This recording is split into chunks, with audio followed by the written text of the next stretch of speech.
Shalom, selamat pagi Bapak Ibu keluargaku yang diberkati Tuhan Yesus Kristus. Firman Tuhan pagi ini saya ambil dari kitab Pengkhotbah pasal 7 ayatnya yang pertama. Demikian firman Allah. Nama yang harum lebih baik daripada minyak yang mahal, dan hari kematian lebih baik daripada hari kelahiran. Bapak Ibu keluargaku, hari ini saya coba sedikit berbagi sharing firman Allah tentang sebuah topik yang saya pikir perlu kita renungkan, yaitu tentang nama yang harum.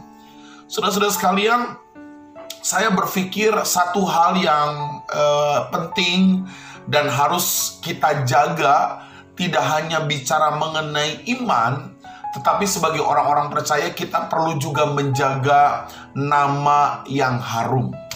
Ya, iman kita kepada Yesus harus kita jaga dan pelihara dengan baik. Tetapi selain iman, kita juga perlu menjaga dan memelihara nama yang harum. Maksudnya apa Bapak Ibu? Seringkali banyak orang berpikir bahwa penampilan dan harta benda yang banyak itu menentukan nama yang harum bagi kehidupan seseorang. Ya, memang saudara, ketika dia memiliki banyak uang, ketika dia punya kekayaan, kesuksesan, memang sementara namanya terkenal dan namanya harum. Tetapi saya lebih mengacu kepada nama yang harum bukan bicara mengenai apa yang dimiliki, tapi bicara mengenai kepribadian seseorang, Bapak Ibu.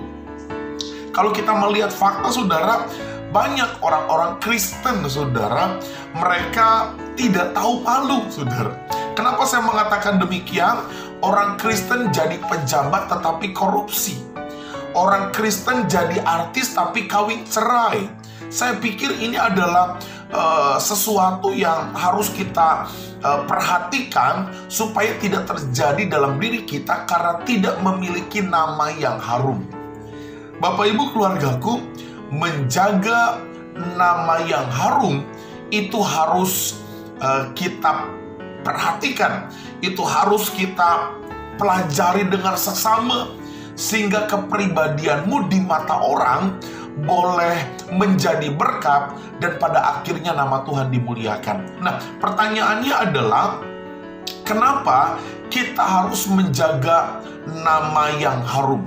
Kenapa kita harus menjaga kepribadian kita sehingga nama kita harum di tengah-tengah lingkungan di mana kita berada? Yang pertama, saudara, karena nama yang harum itu adalah kesaksian hidup kita.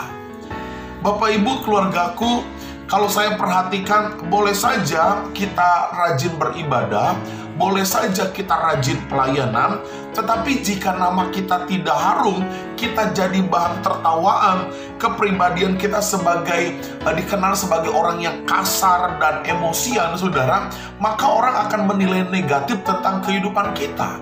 Karena itu, nama yang harum itu adalah kesaksian hidupmu. Yang kedua, kenapa kita perlu menjaga nama yang harum?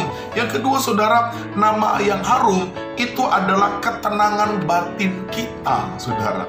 Bapak Ibu keluargaku, walaupun kita bukan orang yang kaya, tetapi kalau kita punya nama yang harum, maka tidur kita pasti nyenyak, saudara. Haleluya. Kenapa saya mengatakan demikian? Karena dengan kita hidup baik, berdampingan dengan seseorang, kita punya kepribadian yang baik, kita bisa mengasihi sama kita, maka orang pun respeknya baik kepada kita. Maka saya yakin, saudara, waktu kita tidur malam, kita akan tidur dengan nyenyak. Ya. Yang ketiga, terakhir, nama harum adalah jaminan masa depan kita, saudara. Yesus memang jaminan masa depan. Allah di dalam Yesus Kristus yang kaya akan berkat sorgawi, itu jaminan hidup kita, jaminan masa depan kita. Tapi waktu kita tinggal dalam dunia ini, saudara, kita juga harus memperhatikan nama yang harum.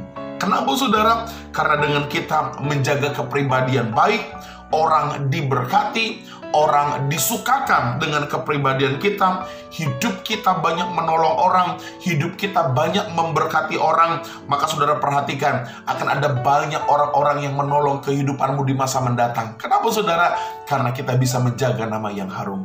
Pagi ini Bapak Ibu, mari bersama-sama kita jaga kepribadian kita, sehingga nama kita harum dan nama Tuhan dimuliakan. Shalom, Tuhan memberkati kita semua.